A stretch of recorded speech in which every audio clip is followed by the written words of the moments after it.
Ladies and gentlemen, we've officially gotten the Rick and Morty Season 7 trailer. Now as a movie review channel, let's go ahead and overanalyze this video. Plus, I got some things I want to say about the new voice actors they picked, so let's get into it. This trailer opens up with Rick as a leg, which immediately had me thinking that this is a Pickle Rick sequel episode, which makes sense because Dr. Wong and him have agreed to do sort of a weekly therapy session, and fundamentally Dr. Wong's whole character started off with Pickle Rick, so I feel like it would make sense for another transformation episode, as well as the Air Force Wong thing to be connected to that somehow. My guess is that Rick tries to get out of therapy by turning himself into a leg, but Morty, already learned kind of see through it, is like, nah bro, just go to therapy. And then, like I theorized in my last video, Rick ends up going to therapy and then trying to get out of it by roping Dr. Wong into some anti-president scheme. It also looks like we're getting a summer-centric episode, as there's a clip of her rummaging through some of Mr. Goldenfold's old stuff from season 2, then summoning some type of demon. My guess is that Rick pisses her off somehow. That's why she's on the couch saying, "You never said sorry," and Rick's like, "Yeah, I did," but he obviously didn't. That's why Rick is willing to help her take care of whatever this little demon monster thing is. I'm willing to bet that Buff Summer is just going to be an end credits scene, kind of an homage to season 2 when they beat up the literal devil.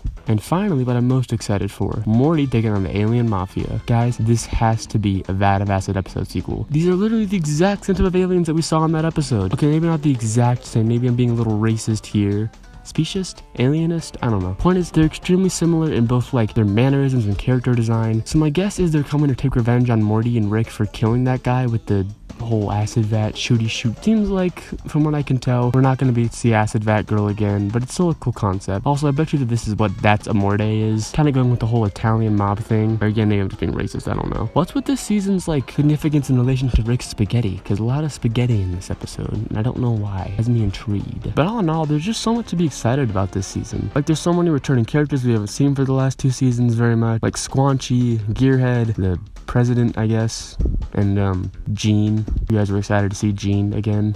But seriously, this season does seem like it's trying to do what the last few seasons haven't been very great at. Keeping up with the continuity of the show and giving sequels to our received episode, but also maintaining some of that episodic stuff that fans have come to love and expect. I know a lot of people have said this for the last 2 seasons, but this one really does seem like the best of both worlds. And I'm really happy that they're not just ignoring the Rick Prime storyline outright, because that would have just felt lazy and kind of like a cop-out. And also just unsatisfying to watch.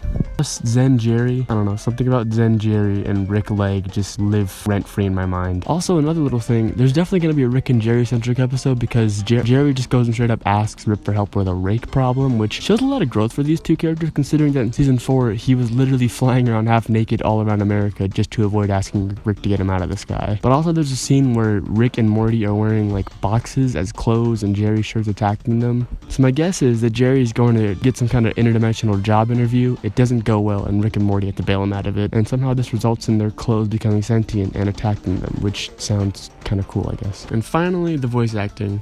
Honestly, these really blew me out of the water. It took me 2 full viewings of this trailer to even realize that they weren't the original voices. Whoever they picked, because Adult Swim is keeping it very hush-hush, is doing really well. Granted, they might have cherry-picked the best clips specifically for the trailer, but still, it's really good. Rick is a little bit more raspy when he screams, doesn't feel quite as natural as Roiland's voice, and Morty honestly feels a bit too much like he did in season 1 and 2. And I'm keeping in mind these characters are the actors' first seasons with these characters, and they're already doing really great. I really hope they went with 2 different people, so I feel like the actors are playing off of each other rather than just having one person in the booth talking to themselves. Funny as that image is to think about. But all in all, I'm very excited for the season, and this trailer has given me some hope. The show desperately needs it after 2 kinda meh seasons and all the controversy. And I hope you guys enjoyed the Rick and Morty content. Check back for more.